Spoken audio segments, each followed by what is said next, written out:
कोल्हापूर जिल्ह्यातील भुदरगड तालुक्यातल्या वाघापूर गावात छत्रपती संभाजी महाराज जयंतीनिमित्त आयोजित मिरवणुकीला परवानगी नाकारण्यात आल्यानं तणावाचं वातावरण निर्माण झालेलं आहे। प्रशासनाने दबावाखाली हा निर्णय घेतल्याचा आरोप ग्रामस्थांनी केलाय। या निर्णयाविरोधात महिलांसह मोठ्या संख्येने नागरिक गावातल्या चौकात एकवटले असून प्रशासनाविरोधात संताप व्यक्त केला जातोय। दरम्यान या गावात कायदा आणि सुव्यवस्था राखण्यासाठी पोलीस बंदोबस्त वाढवण्यात आलेला आहे। शेखर पाटील आमचे प्रतिनिधी आपल्याला अधिक माहिती देत आहेत। शेखर, नेमका काय प्रकार, या ठिकाणी सध्या परिस्थिती कशी आहे? नम्रता, कोल्हापुरातल्या भुदरगड तालुक्यातील हा सगळा प्रकार आहे।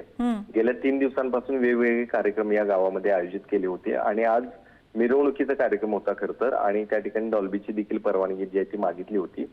मात्र ऐनवेळी ही मिरवणुकीच त्या ठिकाणी परवानगी न मिळाल्यामुळे ग्रामस्थ जे आहे ते आक्रमक झालेले आहेत। प्रशासनानं आमच्यावरती दबाव टाकून हा मिरवणुकीचा कार्यक्रम जो आहे तो रद्द केलाय असं ग्रामस्थांचं म्हणणं आहे आणि म्हणूनच याच्या विरोधात याच्या निषेधार्थ कोल्हापुरातल्या याच भुदरगड तालुक्यातील वाघापूर मधले ही सगळी ग्रामस्थ याच ज्या ठिकाणी हा संभाजी महाराजांच्या जयंतीचा कार्यक्रम होता त्याच ठिकाणी एकवटलेले आहेत, ज्यामध्ये महिला देखील मोठ्या प्रमाणात आहेत, पुरुष देखील आहेत।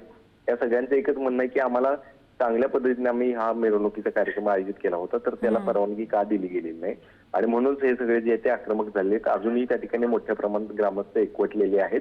प्रशासन या सगळ्यांची कशा पद्धतीने आता समजूत काढणार आहे आणि या सगळ्यांना पुन्हा एकदा त्या ठिकाणी मिरवणुकीला परवानगी दिली जाते का? कारण अर्थातच आता 10 वाजत आलेले आहेत, त्यामुळे ही परवानगी मिळणार नाही।